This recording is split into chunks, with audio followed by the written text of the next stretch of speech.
Welcome to the Ugly Zoo.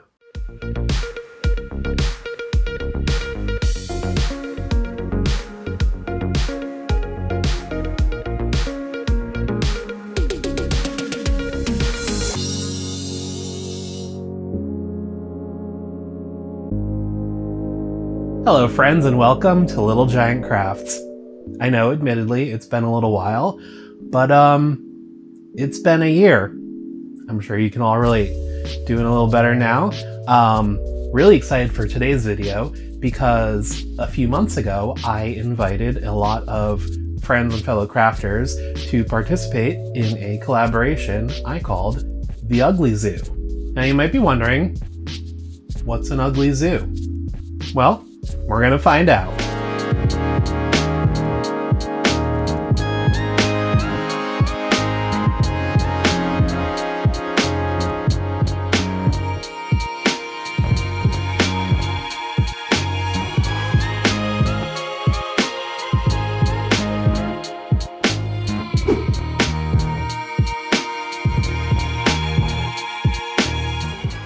The genesis of Ugly Zoo goes to a family member who told me about a game they would play called Ugly Zoo, where they would make weird hybrid animals out of Play-Doh.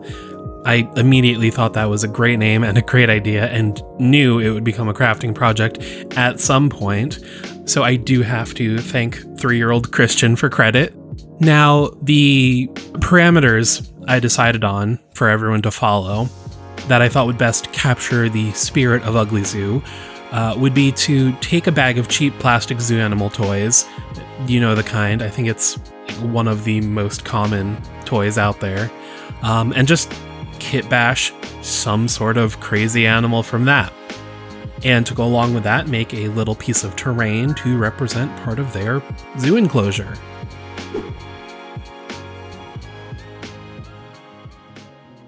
Admittedly, I didn't go into this with much of a plan.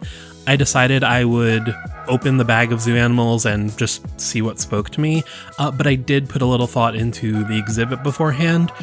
So I don't know if many zoos actually use this style of exhibit anymore because I had a very hard time finding reference images, but I picture like a little valley between the actual enclosure and the viewing area. For dangerous animals, this, prevents them from reaching people and or escaping. So I decided what I wanted to do was a little sliver cross-section of that. So on one side I would have the higher, human viewing area, and then the lower area would be the inside of the exhibit. And then whatever animal I came up with would go in there, and that would also dictate the, details of the terrain, because obviously a lot of zoo exhibits are tailored to the environment of their animal. But that's about as much thought as I put into it, so let's just get building.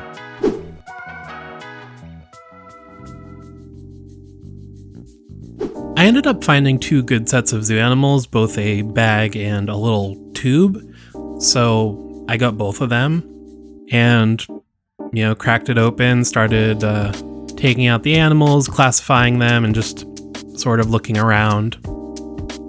Just playing around with potential options and ideas. Finally, I decided I wanted to make a manticore. Now, unlike the popular D&D sort of version, I wanted to go for the medieval manticore, which is sort of like a long, lanky creature with a scorpion tail and a lion's head. So I picked out these few pieces and got to work. The base of this kitbash would be the cheetah because his overall body shape was perfect for what I was going for. I decided I would use a gorilla face because it was, sort of close to humanoid, and obviously the mane of a lion. So I cut off the gorilla's head and started trimming away the lion mane. I decided to hollow out the mane and sort of lay it over the cheetah's body instead of just using the, entire lion torso, which might have been a little more work, but I think in the long run it made for a sturdier figure, so I'm happy with that decision. Now, since I don't think super glue sticks really well to this sort of cheap toy plastic, I drilled a hole into both the cheetah body and the gorilla head so that I could stick a paperclip in there and just give it some added stability. And I've probably talked about it before, but this process is known as pinning, and it's really good for strengthening the bond between two objects. Now, you may also notice that I took one of the plastic palm trees and removed the branches, and I'm going to be using the trunk as the scorpion tail because I thought it was segmented in just the right way and actually worked out really well. So I took a heat gun to just sort of, soften up the plastic and make it bendable, and played around with it until I got a shape I was happy with. Now, I'm once again pinning the tail, but I decided to go a step further, and instead of just connecting the two pieces, I decided I would actually use the paperclip as a sort of backbone for the entire tail. And once I glued the paperclip to the tail, I covered it all in baking soda and more super glue, which hardens pretty much instantly and makes a much stronger bond. At this point, I break out the green stuff and just start, covering the seams, sort of making it all look more cohesive, especially where the mane and head connect, as well as the base of the tail. I also decided to use the lion's tail and some of the smaller tree branches to be the stingers on the scorpion tail. I wanted to keep things simple, so that's pretty much it for the manticore, and then I moved on to the terrain. Now, starting out with a base of chipboard, I just grabbed some offcuts of foam and random scraps of corkboard and just started playing around with shapes. I knew I wanted to incorporate this, very silly plastic rock that comes with like every zoo animal set. And even though I didn't get a bag of zoo animals that came with fencing, I did have this old 3D printed piece that I figured would be a perfect style. So once I had an idea of the overall shape it would be, I started cutting things in place and gluing them together to make the bulk of the terrain.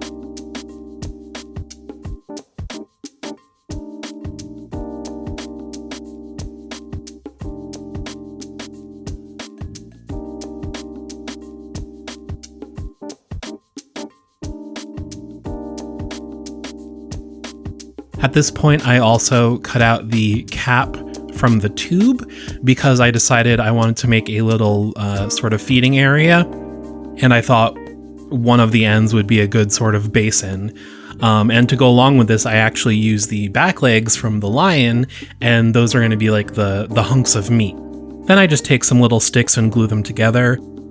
This will go inside the feeding trough, and some of the meat will be hanging from it because I decided the manticore likes to shoot its stingers, so it likes a little target practice while it's being fed. So I'm going to have one of the pieces of meat hanging and some stingers, poking out of it.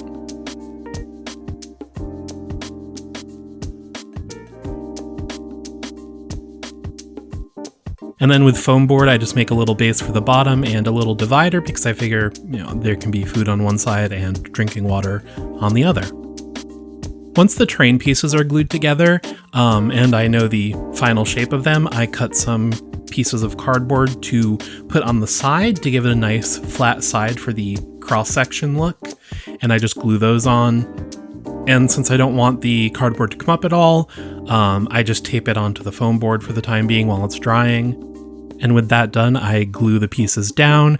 I forget where I saw this trick, but I like to do mostly wood glue or tacky glue and then a little bit of hot glue. The hot glue bonds immediately, but the tacky glue has a better bond overall, so you sort of get the hot glue to hold it in place while the rest dries, and it's just sort of the best of both worlds.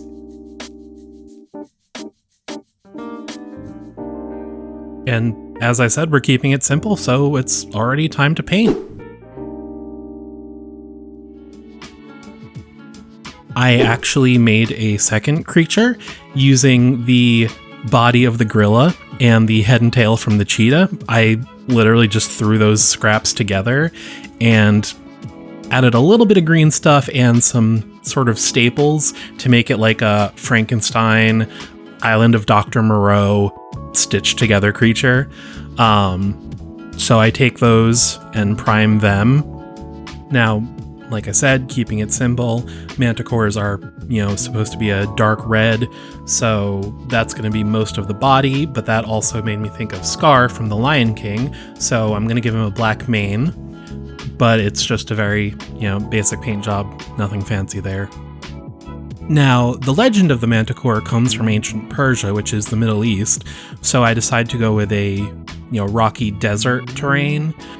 Now, I realized this was actually the perfect opportunity to try a new technique I had learned from the dollar store DM.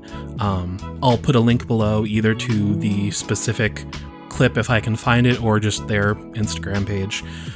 But what they did is to simply mix paint and baking soda to get a really simple, cheap, textured paint. And I gotta say, I am in love with the result.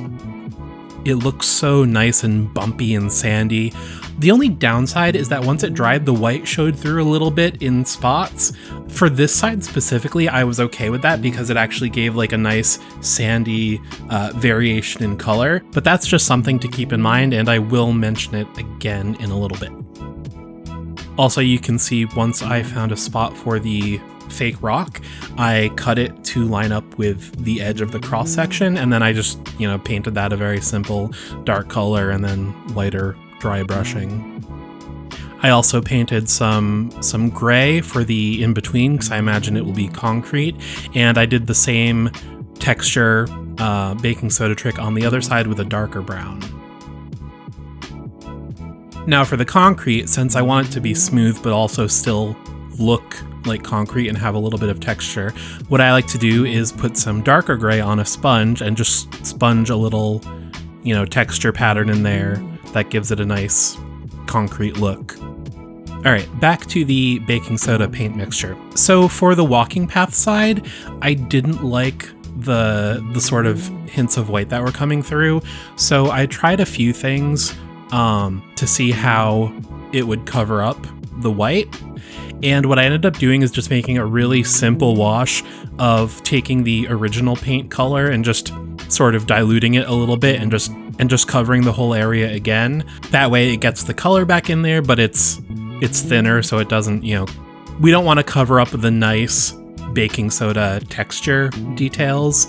So this was a happy medium. And then while everything's nice and wet, I do go in and just paint a few little bits of like gray and a lighter brown just to give it a little bit of color. After that, I get some of my crushed up chalk pastels and begin weathering the concrete. I mostly stick to a line in the middle because I imagine if it sort of acts like drainage as well, then water would pool in the middle, so there'd be, mud and moss and, just, very stained. So I focused most of the color there, some browns and greens, and then I went in with some more watered down paint and just made, little rain marks, things dripping down from the cracks, that sort of thing. And then to really finish off the terrain, I added some little rocks. I had some interesting yellow and red ones that I thought would just, add some nice little pops of color, but not feel out of place. And then also a little grass tuft. I didn't want to be too green, but I wanted a little bit of vegetation in there. And then also in the concrete gap between the two areas, I figured leaves from other exhibits would fall down there, so I just, put them in the corners. And then I glued the fence in place and added some more leaves around its base and let that dry. And then for the edges of the cutaway, I just wanted to do black. I don't know why, but for whatever reason, gloss black always looks darker than matte black. Fun fact. If anyone knows why, feel free to let me know. But yeah, for whatever reason, that's the case. So after a black undercoat, I add gloss black on top. Yeah, just makes it look a little darker.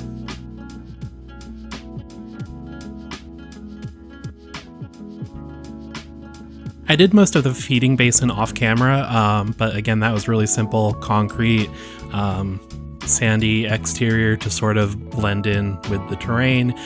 But I also decided not to glue it into the exhibit because it was a little crowded, so I just left it on the side.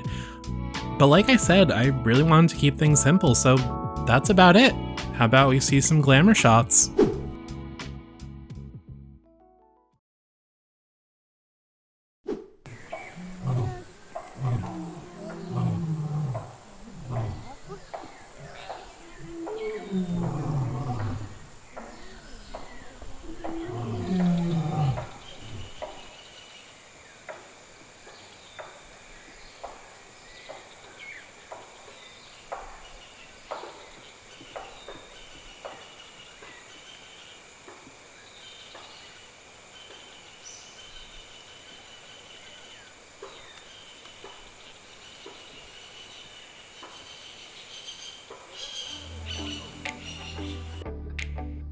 This was a nice change of pace for me because I tried to keep things simple. I usually have a bad habit of getting more and more complex and going overboard and then finding myself in over my head.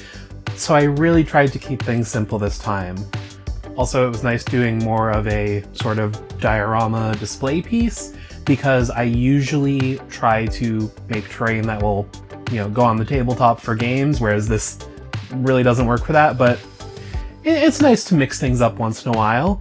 I think the ironic thing is that, considering how much work I put into the Manticore, the little Frankenstein guy I made out of spare parts is my favorite part of the whole thing. But, that's how it goes sometimes. I've already seen some of the other Ugly Zoo exhibits, and they're all really exciting. You guys are in for a treat. Make sure you check out the playlist. I will have every Ugly Zoo video in there. And then also keep an eye out for our next video in which we will tour the Ugly Zoo and all of its exhibits. Until next time, I've been Jesse. Even though I've said it like 20 times now, I kind of forget, so this is helpful. Be creative, be kind, take care of yourself.